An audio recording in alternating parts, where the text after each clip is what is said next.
भगवान शिव के भक्त ने रानी के पुत्र को जीवित किया। जैसा मैं तो नीतू पंडित चैनल पर सबका स्वागत करती हूँ। इस कथा का वर्णन स्कंद पुराण में मिलता है। कहते हैं अगर जन्म है तो मृत्यु तो निश्चित है। हाड़ मांस के शरीर को अंत समय में आने पर त्यागना ही पड़ता है। इस कथा में शिवयोगी यही बात रानी के पुत्र के मर जाने पर समझाते हैं और शिव भक्ति भी प्रदान करते हैं।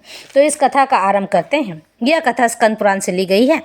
एक समय दशान देश के राजा वज्रबाहु की पत्नी सुमति अपने नवजात शिशु के साथ असाध्य रोग की शिकार हो गई थी। इसलिए दुष्ट बुद्धि राजा ने उसे वन में त्याग दिया था। वहां अनेक प्रकार के कष्ट भोगती हुई वह यत्न पूर्वक आगे बढ़ने लगी।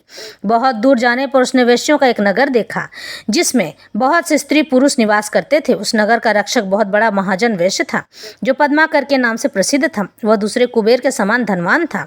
उस वैश्य राजा के घर में सेवा टहल का कार्य करने वाली एक सेविका उधर ही आ रही थी।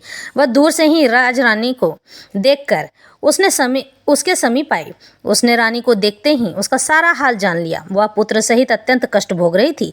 दासी ने अपने स्वामी को उस स्त्री का दर्शन कराया। वैसे राज ने रोगी पुत्र के साथ स्वयं भी रोग से पीड़ित हुई राजपत्नी को एकांत में बुलाकर उसका सब वृत्तांत पूछा और सब बात जान लेने पर अपने घर के पास एकांत घर में उसे ठहराया। अन्न वस्त्र जल और सैया यानी बिस्तर आदि का प्रबंध करके वैश्य ने माता के समान उसका आदर किया। उस घर में सुरक्षित होकर निवास करती हुई राजपत्नी के व्रण और यक्ष्मा आदि रोगों की शांति नहीं हुई। कुछ ही दिनों में रानी का पुत्र घाव से पीड़ित होकर वैद्यों की चिकित्सा से रहित होकर यानी कि वैद्यों की दवाई लगी नहीं और मृत्यु को प्राप्त हो गया। पुत्र के मर जाने पर रानी महान शोक से ग्रस्त हो गई और बेहोश हो गई और टूटी हुई लता के समान धरती पर गिर पड़ी। फिर सचेत होश आने पर वैश्यों की स्त्रियों ने उसे बहुत समझाया। उसके बाद वह बहुत दुखी और विलाप करने लगी। हे पुत्र, बंधु बांधवों से त्यागी हुई अपनी इस दीन एवं अनाथ माता को छोड़कर तुम कहाँ चले गए? तुमने भी मेरा साथ छोड़ दिया। जब वह इस प्रकार विलाप कर रही थी उसी समय ऋषभ नाम से प्रसिद्ध शिवयोगी वहां आ पहुंचे। वैश्य राज ने अर्घ्य देकर उनका सत्कार किया। उसके बाद वे शोकग्रस्त राजपत्नी के समीप जाकर इस प्रकार बोले, बेटी, तुम इतनी दुखी क्यों होती हो? इतना क्यों रो रही हो? संसार में जिसका जन्म हुआ है और कौन मृत्यु को प्राप्त नहीं हुआ है? ये शरीर आदि जल के फेन के समान है, क्षण भंगुर है। कभी इनकी प्रतीति का भ्रम होता है तो कभी ये शांत हो जाते हैं। कोई कर्म को और कोई गुणों को हेतु मानते हैं। फिर वस्तुतः काल, कर्म और गुण तीनों से ही शरीर का आधान हुआ है। यह पंच भौतिक शरीर उत्पन्न हो या मरे, इसे देखकर विद्वान पुरुष हर्ष और शोक नहीं करते हैं।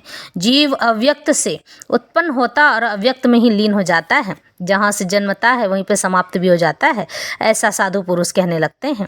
वह दैववश जन्म लेकर जीवित रहता है। देवता उसे नीचे भेजते हैं जन्म लेने के लिए, अथवा जन्म लेते ही सहसा उसकी मृत्यु भी हो जाती है।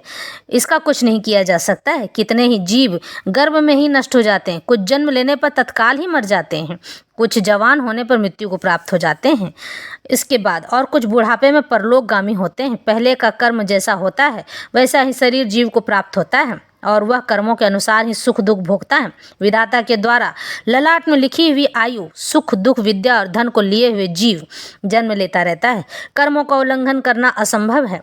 कर्म एक ऐसी कड़ी है, इन कड़ी से आप रुक नहीं सकते हैं। जहां आपने ईर्ष्या की, आप कर्म बंधन के चक्र में फंस जाते हैं, यानी कि आपका आना और जाना आरंभ हो जाता है। इसलिए कहते हैं ना, काम, क्रोध, लोभ, मद और मोह ये नहीं करना चाहिए। वैसे ये शास्त्र में लिखा नहीं है। यह मन भगवान शिव के ध्यान का एकमात्र साधन है। उसे शोक और मोह में न डुबाओ, शिव जी का भजन करो। इस प्रकार शिवयोगी ने अनुनय पूर्वक जब रानी को समझाया तब उसने उन्हीं को गुरु मानकर उनके चरण कमलों में प्रणाम करके कहा, हे भगवान, जिसका एकमात्र पुत्र मर गया हो, जिसे प्रिय बंधुओं ने त्याग दिया हो तथा जो महान रोग से अत्यंत पीड़ित रहती हो, ऐसी मुझा भागिनी के लिए मृत्यु के सिवा दूसरी कौन सी गति है? इसलिए मैं इस शिशु के साथ ही प्राण त्याग देना चाहती हूँ। मृत्यु के समय जो आपका दर्शन हो गया, मैं इतने से ही कृतार्थ हूँ। रानी की यह बात सुनकर दया निधान शिवयोगी मरे हुए बालक के पास आया और शिव मंत्र से अभिमंत्रित भस्म लेकर उनके मुंह में डाल दिया। विभूति के पड़ते ही वह मरा हुआ बालक प्राण युक्त हो गया। प्राण लौट आने पर बालक ने आंखें खोल दी। उसकी इंद्रियों में पहले की तरह शक्ति आ गई और वह दूध पीने की इच्छा से रोने लगा। तब नेत्रों से आनंद के आंसू बहाती हुई रानी ने झपट कर बालक को गोद में उठा लिया और उसे छाती से चिपका कर वह अपूर्व आनंद में डूब गई। उसके बाद शिवयोगी ने माता और बालक के विषैले घावों से युक्त शरीर में भस्म का स्पर्श कराया। इससे उन दोनों के शरीर दिव्य हो गए। उन्होंने देवताओं के समान कांतिमान स्वरूप धारण कर लिया। उसके बाद ऋषभ ने रानी से कहा, बेटी तुम दीर्घ काल तक जीवित रहो। जब तक इस संसार में जीवित रहोगी तब तक वृद्धावस्था तुम्हारा स्पर्श नहीं कर सकेगी। साध्वी तुम्हारा यह पुत्र लोक में भद्रायु नाम से विख्यात होगा और अपना राज्य प्राप्त कर लेगा जब तक तुम उन्हीं वैश्यराज के घर में निवास करो, जब तक कि तुम्हारा पुत्र पूर्ण विद्वान न हो जाए। इस प्रकार ऋषभ योगी ने भस्म की शक्ति से मरे हुए राजकुमार को जीवित करके अपने अभिष्ट स्थान को प्राप्त किया। भद्रायु उन्हीं वैश्यराज के घर में क्रमशः बढ़ने लगा। वैश्य के भी सुनय नामक एक पुत्र था जो राजकुमार का ही सखा हुआ। राजकुमार और वैश्य कुमार दोनों परस्पर बड़ा स्नेह रखते थे। वैश्यराज ने विद्वान ब्राह्मणों के द्वारा राजकुमार और अपने पुत्र का भी संस्कार विस्तार पूर्वक करवाया। समय पर उपनयन संस्कार हो जाने के बाद दोनों बालकों ने गुरु सेवा में तत्पर हो विनय पूर्वक संपूर्ण विद्या ग्रहण की। उसके बाद जब राजकुमार का 16वां वर्ष लगा तब वे ही ऋषभ योगी पुनः वैश्यराज के घर आए। रानी और राजकुमार ने बड़े खुशी के साथ उनको बारंबार प्रणाम करके उनकी यथा योग्य पूजा अर्चना की। साधु की उन दोनों ने पूजित होने पर योगीश्वर शिव योगी ने कहा, बेटा तुम कुशल से तो हो ना? तुम्हारी माता को कोई कष्ट तो नहीं है? क्या तुमने सब विद्याओं का अध्ययन कर लिया है? गुरुजनों की सेवा में सदा संलग्न रहते हो ना? हे वत्स, क्या मुझ प्राणदाता गुरु का कभी स्मरण करते हो? योगीश्वर ऋषभ के ऐसा कहते समय विनयशीला रानी ने अपने पुत्र को उनके चरणों में डाल दिया और कहा, हे गुरुदेव, यह आपका ही तो पुत्र है, आप ही इसके प्राणदाता पिता हैं। आप दया करके अपने इस शिष्य को अनुग्रहित करें और इसे सत्पुरुषों के उत्तम मार्ग शुभ कर्म का उपदेश दें। रानी के द्वारा इस प्रकार प्रसन्न कराए जाने पर परम बुद्धिमान शिवयोगी ने राजकुमार को सन्मार्ग का उपदेश दिया। ऋषभ देव कहते हैं, वेद स्मृति और पुराणों में जिसका उपदेश किया गया है वही सनातन धर्म है। सब लोगों को चाहिए कि अपने अपने वर्ण और आश्रम के अनुसार सदा शास्त्रों का धर्म सेवन करता रहें।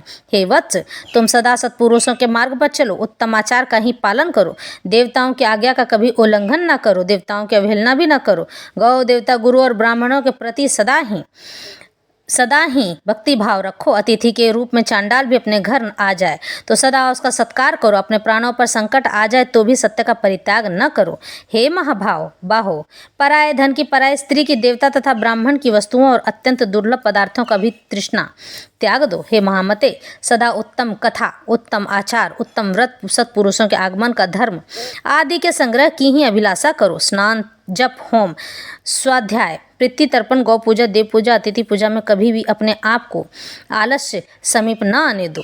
इस तरह से साधु ने सारी बातें कह सुनाए और उसके लिए सदा चेष्टा करो।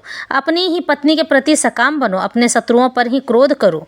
इस तरह से साधु सारी बातें कहते चले गए और उत्तम व्रत का पालन करो। अपने सेवकों पर भी कभी पूर्ण विश्वास न करो। हे महामते, जो तुम्हारा विश्वास पात्र रहा हो ऐसा कोई पुरुष यदि चोरी में भी पकड़ा जाए तो उसे प्राणदंड न दो।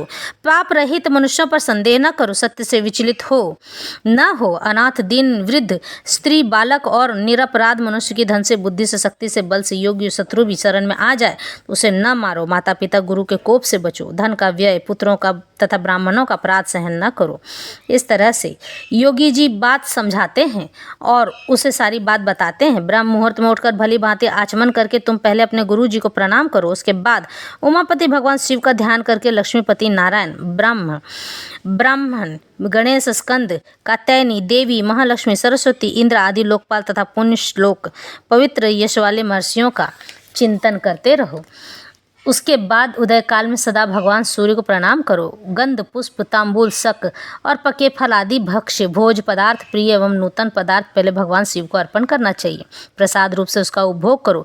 जो कुछ दान, सत्कर्म, जप, स्नान, होम, चिंतन तथा तप तुम्हारे द्वारा किया जाए सब भगवान शिव को समर्पित कर दो। खाते, पाठ करते, सोते, घूमते, देखते, सुनते, बोलते और ग्रहण करते समय सदा भगवान शिव का ही चिंतन करो। प्रतिदिन मंत्र राज पंचाक्षर का जप और ध्यान करते हुए सदा भगवान सदाशिव के चरणों में अपने मन को रमाते रहो। हे वत्स, यह संक्षेप से तुम्हारे लिए धर्म का उपदेश किया गया है।